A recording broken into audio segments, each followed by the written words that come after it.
some background, Alma. Charleston had a buyer. He was submitting an offer on obviously on a property. The property was listed by somebody that Kathy Vitale knew, had a relationship with. And so Kathy went the extra mile to make a phone call, basically saying how great of an agent Charleston was and how well qualified of a borrower he was working with. And in a situation where there was multiple offers, that was impactful enough for Charleston's offer to win, or Charleston's buyer's offer to win. So he used the phrase, and again, we're all learning here. It's not the biggest deal. I just want you to have some awareness around it. You said you got lucky, and I suggested that you didn't get lucky at all. What you did is you got strategic, right? You're growing your network of people that are well connected. You are you're acknowledging the competition in the marketplace, and you're looking for advantages for you and your client to win. And if you didn't develop a relationship with Kathy, you would have never won that deal. You'd still be dragging that buyer around in the car, right? Absolutely. So keep in mind that every single relationship you build, even with vendors, with lenders, with attorneys, with other agents, with your people in the office, all these things are relationships that will make your business more profitable, more efficient, and quite frankly, a lot easier, right? And that is that's the key. Now, I do want to also comment on the listing buyer thing. And Alma, as a relatively new agent, I want you to hear this loud and clear, okay? You have more leverage with listings. You have more leverage with listings. And what I mean by that is, morning, Twantis. If you have, so Charleston's been working a lot with buyers lately. So what does that mean? So Charleston is basically, for lack of a better way to put it, you essentially have no control right now, okay? Because you don't know when the listings are going to be listed that your buyers are going to want. We know they got to see them fast. You're going to have to make plans and change plans, cancel plans, miss dinners, all this kind of stuff, because you don't want your buyers to lose the house. And then after all of that, you're going to compete with 50 other offers. And unless you have, all the stars align, then you end up losing anyway. And then you end up exhausted, pissed off that you missed dinner, and frustrated at the market. Is that a fair assessment of working with buyers these days? Yes, and then you're also afraid that they're gonna fire you because you keep losing over and over and over again. Yeah, that's another good point. That's another good point. So let me paint a different picture for you real fast. Okay, here's the different picture. You go on an appointment with a different type of client at a time that makes perfect sense for you. You control the marketing strategy. You control the open house strategy. You control the pricing strategy, and you receive 50 offers, which you decide to look at a time that makes sense to you. And then you help your client choose the one that makes the most sense. And because it was so competitive to get the home under contract, the sellers don't bother, or the buyers don't bother you with little stuff like home warranties and backward electrical outlets and stuff, because they know there's 49 other offers that wanted the home, and they're praying that they're so grateful they won. And then you let all the buyer and the buyer's agent do most of the heavy lifting while you relax, and then you get paid the exact amount that the buyer's agent gets paid. Meanwhile, you control virtually 100% of your time, and you do far less the amount of work that a buyer's agent will do to earn the same amount of money. Now, given the chance to choose a buyer or a seller, after everything you've heard, what would you do? Right? You're on mute. Whoever calls me. Like, it don't matter. Well, well, yeah, it does matter, because I think like I said before, you're breaking up. You're breaking up. it it Yes. it is very hard. Charleston, start over. I I didn't hear any of that. literally, it's almost. Start over. I should be better now. I'm in the house. It should be so much. Oh, I don't know. How about now? Yeah, now's good. Still breaking up. Now's good. Okay, That's better talking. I was saying that it is much. I mean, I did with sellers because of the fact that. Okay. Oh, great. I'm saying that I would work with sellers because I prefer to work with sellers now because like going through this with two clients back to back, and then I'm going out with someone today, and I know I'm probably going to go through the same.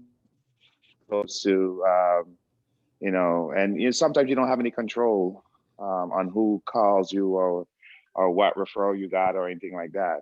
But it's I definitely need to be a little more intentional. And I think one thing that Bill missed on the thing about taking people around is not only that, you also then miss out on actually because now you're at the listings. The house is scheduled, whatever the house come on, you want to get there first. You want to put in your offer first. So you might have had plans to do calling or lead generation. Yeah. And what you're doing is you're actually working on a current client versus it's getting in the way of actually making new business, 100%. So Well, it's not only new business, but it's everything. It's everything that you intended to do to move your goals forward, whether they be professional goals or personal goals, right? I say all that to say, yes, I hear what you're saying. When you are in lead receiving mode, which by the way should be every minute that you're not in lead generation mode, right? So when you are not physically making phone calls or approaching people or whatever, or working through your database, then you are essentially in lead generation mode. So you go to the grocery store and you are, kind of minding your own business. You're in receiving mode. So you get whatever comes to you, right? Referrals, that kind of stuff. But when it comes time to be strategic about using your time to find opportunities, you should almost be exclusively focused on sellers, right? I'm not telling you not to work buyers. I'm just laying out what a buyer experience looks like today versus what a seller experience looks like today. And I think we would all agree that working with sellers right now, it tends to be a little bit more fun. Is that fair to say? I would agree with that. Okay, perfect. All right, I noticed one thing in the numbers, not any of your numbers in particular, but I just want to throw this out to see if you guys are encountering this issue. We've gone so far on 14 listing appointments this month, but we've only taken 3 listings. So that is a lot. That conversion ratio is actually not good, right? Are you guys encountering sellers that are willing to meet with you, yet they're dragging their feet on actually agreeing to work with you? Are they not motivated? Or are they choosing another agent? Are you still waiting for the alert on whether you got the call? Is anyone encountering any of that right now? I can speak on that too, real quick, Bill. I Okay. know I had 2 that actually agreed. One of them, she told me, and I think I mentioned this to you too at the time. She at first she was all for it, and then it was like holidays, and she was like Thanksgiving didn't want to market at all on the holidays, Okay. and so she's like, no, I'm just going to wait. I think that's best because I'm gonna have family in and out all through. So with COVID too, I think on top of family, it was like, why keep going back and forth with her to get her to say yes to something that she's really convinced, okay, this is what I want to do for now. And then I had another lady who wants to list, but they're having a probate issue. So that's actually a whole nother situation. So we can't legally do it until she's deemed the administrator. So Right. I mean, that I was just saying that was just 2 of them. Yeah. Okay, so those are what the second one is what I would consider the first one I would consider an objection, which sometimes you can work with, sometimes you can't. The second I would call a condition, which is like they can't legally do anything.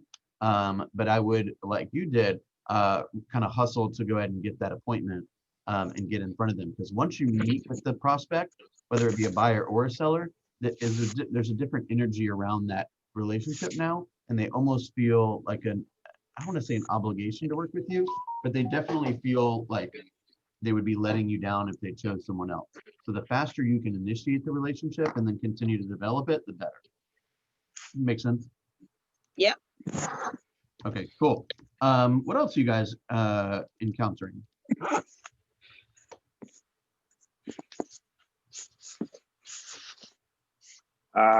Bill, the house that I was just talking about where Kathy helped me out. Yeah. They just sent me over the commission thing, and she took, this was a 4.5%, and I think I've spoken to you before, and it's sharing. The buyer side is getting 3%. She's only getting 1.5%, and I was just like, is that something that we should do? I mean, I understand it's better to have a listing than not have or not get anything, right? So Are you asking, should I go work for 1.5%?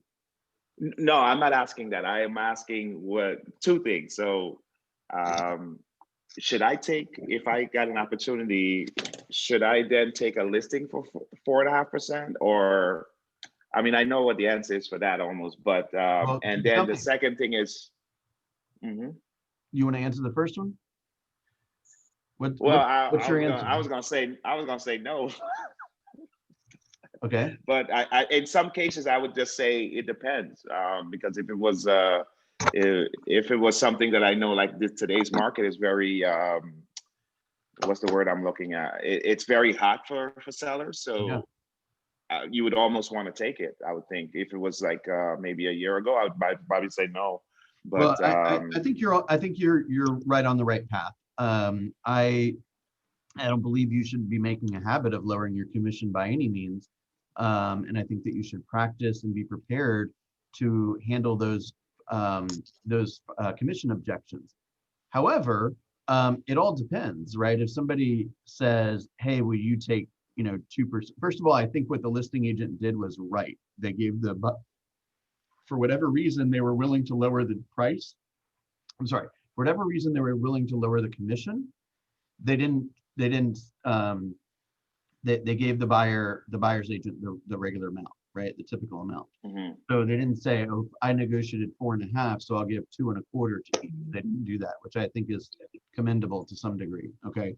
Now, whether you're going to do your work for 1.5%, I think if I had exhausted every script and every putting doubt into their mind and yada yada yada, like if I really gave it my all and they were like willing to be well priced and the home was in great shape and the pictures were really great and I was going to get a lot of leads from it, like, yeah, I'd probably do it rather than not. Okay. However, if it's going to be a pain in the ass buyer or seller, or if it's going to be somebody who's not respectful or somebody who's not going to give me a fair price or not going to be willing to present the public with a pretty looking house, a good opportunity, then no, I probably wouldn't mess with it. Does that make sense? Yeah. Bill, can I ask something? I'm sorry. Yeah. So yeah, as we all know, I'm brand new into this. I'm not familiar with commission at all and how that works. Okay. So even last night when I was plugging in my numbers and like info for the DocuSign, they ask what she wants to list the house for, and then they ask like, what's the commission? And I'm like, I don't know. So what is the commission is negotiable. Okay. The commission is generally speaking 6% total, and then half of that money would go to pay the buyer's agent, and half of that money would go to pay the listing agent. So basically 3. Yeah, so the listing agent receives all the commission, and then the way that the contract reads is that the seller will pay the commissions. Generally, it's 6%. Doesn't mean it's guaranteed. It is negotiable. There's no funny business happening here. Okay. And then there's a line in the listing agreement which basically says if there is a cooperating agent, meaning a buyer's agent, then the listing broker will share their part, a part of their commission, which more often than not, is half of it. And the percentage that you see most often is 3% being paid to the buyer's agent. Okay, Okay, thank you. you're welcome. Okay, does that make sense, Charleston?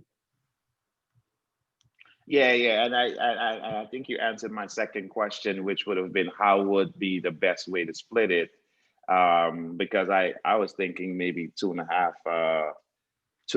Well, 2% for me and 2.5 for the buyer's agent. Well, here's the thing. Gosh, this is a hard way to say this, but a buyer's agent is supposed to help the buyer pursue the home that the buyer wants to pursue and just be willing to be paid whatever they're being willing to be paid. So there is language in the buyer brokerage agreement that says, if I do not receive X commission, right, then the buyer will make up the difference. So if the seller pays me 2 or 2.5 or something, and I want 3, which is stated in the buyer's agency agreement, the buyer will or will not come up with a difference. I've always checked will not. Yeah, I, me too. you know, I just went about it with just to be fair. I was like, look, I don't want to offer you 2% because buyer's agents are going to look at that and be like, well, damn, what's that guy? What kind of games is that guy playing? Right. And I want a good attitude coming from the buyer's agent because they're going to be my partner. Right. And if I sucked at negotiating and I had to take a lower commission, then I should be the one to feel that burden, not the other agent. Does that make sense? Okay. Yeah. Okay. All right. We got another minute or two. What do you guys want to talk about?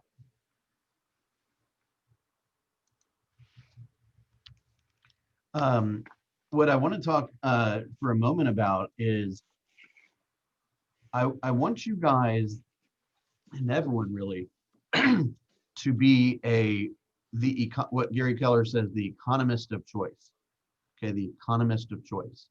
So are you taking time every single day to study the numbers of the market right now? So for example, when you're on your calls today, Talantis, or Charleston, or Alma, there will most likely be an opportunity for you to prove your knowledge of the market to the people that you're speaking to. So when somebody says at a holiday party, hey, how's the market? You don't say, it's good, it's great, I'm busy. First of all, you never want to say you're busy because then they'll give the business to somebody else because you already got enough business. You could say, hey, I'm helping a lot of families right now. I'm having a lot of fun. There's a lot of great opportunities. Why do you ask? Right? Would you be able to recite like how many new listings came on the market? What's the average days on the market? What's the months of supply and the area and price range that these candidates may be considering? Right? Would you be able to say, hey, in Metro Atlanta, there has been 936 closings in the last 3 days. Interestingly enough, there's only been 493 new listings. That means that an already low level of inventory is selling at a faster rate than it can be replaced. So the level of inventory is going down. Do you think that's going to be easier for buyer's agents? No, it's going to be more work for buyer's agents. Do you think it's going to be easier work for seller's agents? Yes. Yes. It's going to be easier for seller's agents. So go get you some listings. Okay. Now, does that make sense to you guys?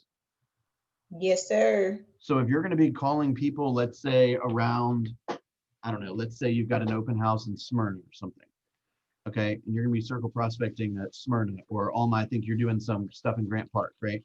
So you can go and create a custom search for, something you're kind of looking at, right? The Grant Park area or certain FMLS area, or certain area plus price range or whatever. And you could say on the phone, when they say, oh yeah, well, how is the market here? Prices up, down, what's new? You say, gosh, there's there have been, 74 new listings in the last 24 hours, right? And only 17 homes have gone under contract. Is that surprising? By the way, why do you ask? Oh, well, I was thinking about refinancing. Great.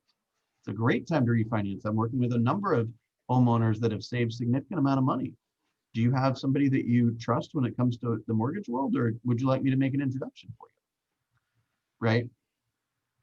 So what is the evidence? What are the metrics that you're prepared to spout out on a daily basis? And are you taking literally 30 seconds every day to kind of center yourself around what information about the market am I going to be sharing today? Does that make sense? Yep. Yep, sure does. Okay. Tawantis, have you been in the habit of doing that, or kind of, sort of, or what would you say? I would just say that normally I've just been going from when we have our team meetings and keeping it kind of general. If someone asks like, okay, how's it going?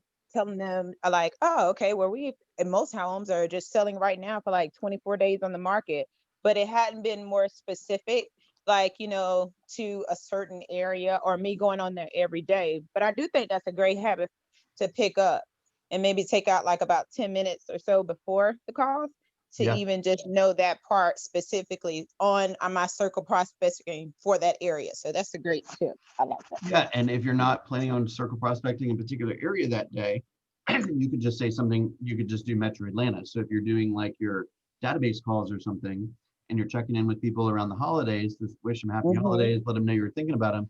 If they say, how's the market? Say, hey, market's incredibly hot. We're seeing homes sell at or above list price 40% of the time. We're having, this week alone, we've had like over 1,000 new listings on the market. Can you think of anybody that you might know that's looking for help with a move? You see what I'm saying? Right. Yep, I like that, Bill. Okay. Okay. All right, very good. Thank you, guys. Let me hit the stop, and then I'll